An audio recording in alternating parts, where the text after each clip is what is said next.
So it has got nothing to do with the idealistic view of a party politics. So everyone is trying, একটা জিনিস আমি মনে রাখি, every political party has a desire to go to the power. It is not a crime. But if they do crime in the way to go to power, that's a crime. So political alliance making with A or B or C or D is not a crime. So আজকে জাতীয় party কি বলে আপনার এই যে জামাত কার সাথে alliance করলো, BNP কার সাথে অ্যালায়েন্স করলো, this is all their calculation. But one thing you have to remember that getting elected for member of parliament is the most profitable prize for a political person. এই কনসেপ্টটা যতক্ষণ পর্যন্ত দূর না করবে BNP, it is the responsibility of BNP. আমি আপনাকে আবারও বলি, ভাইরা আছেন এখানে যারা বিএনপি, বিশেষ করে হাবিব ভাই, আমি as an individual I have so much of love for BNP. I wanted to see how BNP responsibly do that reform, but I was so much frustrated by seeing the way they have presented themselves. I thought that there is nobody who could give them the idea that how they can get the allegiance of all the parties in their favor. আমি মনে করি বিএনপির একটা সুযোগ ছিল সমস্ত পার্টিকে তাদের মুরব্বি মানানোর by their intellect, but unfortunately they have lost that opportunity. এখন এটা ডিপেন্ড করবে তারেক রহমানের উপরে how he does that. BNP একার দায় দিতে পারবেন না, এটা না, আমি বিএনপির একার দায় দিব এই কারণে, বিএনপি না, একটা মিনিট আমি বলি আপনাকে, BNP is the biggest party. Nobody has any comparison with BNP as far as the organization capability is concerned. They have the biggest conglomeration of all the political leaders. তো তারা কেন এই আইডিয়াটা দিতে পারবে না? ওনারা নিজেরা সারা জীবন বলেছেন যে they want to have the decentralization of power. তাহলে তারা কেন সেই ডিসেন্ট্রালাইজেশন অফ পাওয়ারের ব্যাপারে কাজ করবে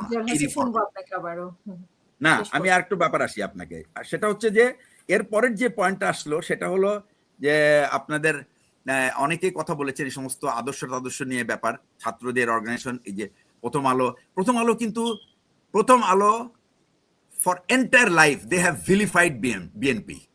They have made Mr. Tarek a criminal. They have made Madam Khaleda Zia is the most villain lady in the whole politics.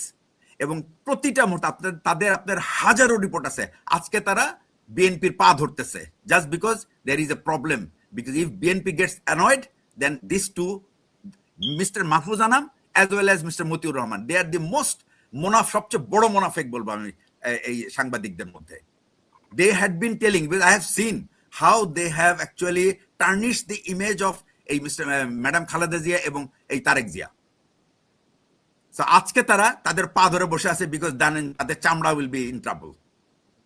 এবং আমি বলবো বিএনপির যদি এই কাজটা করে, ভুল যদি করে, তারা আজীবন পস্তাবে। এবং বিএনপির কিন্তু এটাই ভুল, দে ফেল টু জাজ the right person who is actually their friend.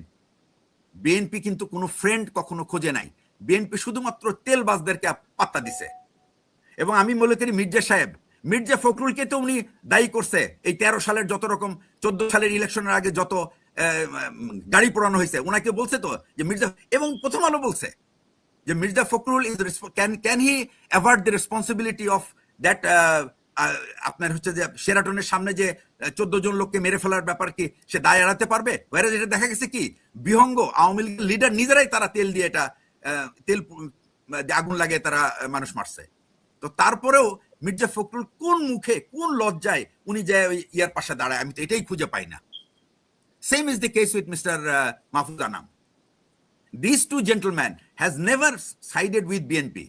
এবং I am telling you, they will side with BNP until they will have an opportunity to see how Awami League comes back. And that's a fair warning. Second, arekta point ami boli, ei military has broken the backbone of Mr. Tarek. আর আজকে সে 3 kilometre হাইটে দেখাচ্ছে যে they have done a great job. ভাই, do not trust on the intelligence of this organization. They will bite you in the right time. You have your own intelligence. আমি বলবো যে try your best to allow or to ask or force the military to not to look at your politics. আপনাদেরকে শিশু থেকে সে যৌবনে আসতে দিচ্ছে না এই মিলিটারি আপনাদেরকে যৌবনে আসতে দিচ্ছে না, আপনাদেরকে সে শিশুই করে রাখছে। I am from military, I am telling you this much. তাদের এই নোংরা হাত যতদিন পর্যন্ত পলিটিক্স থেকে না সরাবে ততদিন পর্যন্ত সারা পৃথিবীর কোনো মিলিটারি ইন্টারনাল পলিটিক্সে ইনভলভ করে না, except Pakistan and North Korea and Myanmar. And we have just gone into the level of these three countries. ভাই আমরা সারা জীবন লেখাপড়া করছি আপনাদের থেকে দূরে থাকার জন্য। আমাদের জব হলো আপনাদেরকে প্রফেশনাল ইনপুট দেওয়া। Decision is years. I am just, military is one of the arms of strategy. It is not the strategy maker. It is not the decision maker. They only give you the suggestion. এবং সে আপনার সবসময় আপনাকে আঙ্গুল দিয়ে বেড়াচ্ছে, and you are happy about it. Now তারা তো আপনার এখন আঙ্গুল চুষতেছে, আর এতদিন আঙ্গুল দিয়ে রাখছে। So be careful about it. I'm warning you. You are going to land up into bigger trouble. Once again. আমি এই এখন যারা আছে, they are all my students. আমি এদেরকে পড়াইছি। But we did not teach them that go and do the fingering with the politicians, with the media. So be careful about it, please. And yes. I also suggest my colleagues that please don't get involved. Maintain a bubble gap between the military and the politicians. They are not going to encroach in your area. Don't encroach into their area. It is not your business. এবং এই জিনিসটা যেমন পলিটিশিয়ানদের বুঝতে হবে তেমনি মিলিটারিকে বুঝতে হবে। My one more request. We need our politicians to learn statecraft. We need our politicians to learn strategy making. We need our politicians to learn geopolitics. That's a very important subject which you have to learn. Please have your own institution and train your people to become statesmen. Don't depend on the professionals always. ঠিক আছে না? সারা পৃথিবীতে কোনো political leader, they don't entirely depend on military for security. Security is a much bigger game now. It's not military anymore. It's economic security. It is food security. Everything all together. It's the internal security. আপনি যদি দেশের ভিতরের political পার্টির মধ্যে যদি সারাদিন ঝগড়া করতে থাকেন, আপনি ভাই দেশের উন্নতির দিকে নজর দিবেন কেমনে, কিভাবে? তো সবাই সবার আপনার দোষ ত্রুটি খুঁজতে থাকবে। তো নিজেদের মধ্যে আগে সমঝোতা আনেন রাজনৈতিক বিষয়গুলো। এই কথাটা শুধুমাত্র বক্তৃতায় থাকলে চলবে না, এটাকে কার্যে পরিণত করতে হবে। And there are ways to do it. Mr. Tariq will have to reduce the gap between his own alliance. Jamaat was their alliance. Her mother was the person who took Jamaat in 2001 and in 1990-তে Awami League গিয়ে পা ধরছে জামাতের, আমাদেরকে শুধু আপনি দেন, আমাদের সবকিছু আমরা আপনার অ্যাকসেপ্ট করে নিব। But Jamaat did not go by them with Awami League. They went with BNP. শুনবো জি হাসান, আপনাকে আবার শুনবো।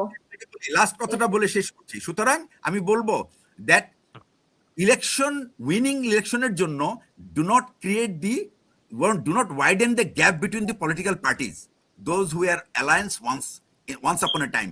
এটা হয়তো মাঠ পর্যায়ে লোক করতে পারে, but top leaders cannot do that. They cannot fight amongst themselves. They will fight for winning the election, but they don't fight on the personal level. They don't attack each other on their ideology. তো সুতরাং আপনারা বড় দল, সবসময় বড়দের দায়িত্ব থাকে বেশি। You have to accept that. অনেক ধন্যবাদ। একটা জিনিস হলো কি, দেখেন আমি আপনাকে কথা বলি, আমাদের পার্শ্ববর্তী দেশ, he wants that there will be a chaos all through in Bangladesh.